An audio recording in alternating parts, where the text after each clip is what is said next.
કહેવાય છે કે પ્રેમ કરો તો માંગડાવાળો અને સતી પદ્માવતી એટલે કે પદ્મા જેવો કરો. બંનેની પ્રેમ કહાની ખૂબ જ પ્રચલિત છે અને વીર માંગડાવાળાના મંદિર અનેક જગ્યાએ આવેલા છે. પણ નવીન વાતોની ગુજરાત એક્સપ્લોર સિરીઝના 32મા એપિસોડમાં અમે પહોંચી ગયા છે ઉમરી, જે સોમનાથની નજીક આવેલું છે. કહેવાય છે કે મૃત્યુ બાદ અહીં તેમનો આત્મા ભટકતો હતો. વીર માંગડાવાળા વિશે વધુ વાત કરીએ તો માંગડાવાળો તે ધાતરવડના રાજવી ભાણ જેઠવાનો ભાણેજ તે મામાને ત્યાં રહેતો. એકવાર માંગડાવાળો મેળામાં જાય છે, ત્યાં પદ્મા પણ આવેલી હોય છે અને પદ્મા તો આંટિયાળી પાઘડીવાળા માંગડાવાળાને જોતા વેત જ પ્રેમમાં પડી ગઈ અને મનોમન નક્કી કરી લીધું કે પરણીશ તો આને જ પરણીશ. એકવાર મામાના ગામ ગુમલીથી ગાયોના ધણને હાંકી જનાર લોકોનો પીછો માંગડાવાળો કરે છે. રસ્તામાં પોતાની પ્રિયસી પદ્માના બારણેથી પસાર થાય છે ત્યારે પદ્મા તેને રોકે છે અને ચોપાટ રમવાનું કહે છે.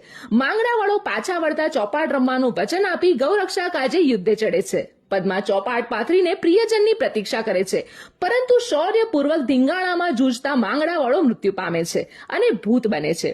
પ્રિયજનના દેહાંતના સમાચારથી પદ્મા પાગલ થઈ જાય છે અને થોડા વખત પછી એક કુબડો વણિક પુત્ર સાથે પરણવાનું ગોઠવાય છે. પરંતુ અવગતે ગયેલો માંગડાવાળો જાતને અધવચ્ચે રોકી જાનના વડિયાવિયા અને પોતાના કાકાને પદ્માવતી સાથે 4 ફેરા ફેરવવા વિનવે છે.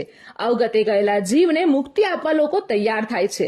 વડ પાસેની વાવમાં માંગડાવાળા અને પદ્માવતીના લગ્ન થાય છે.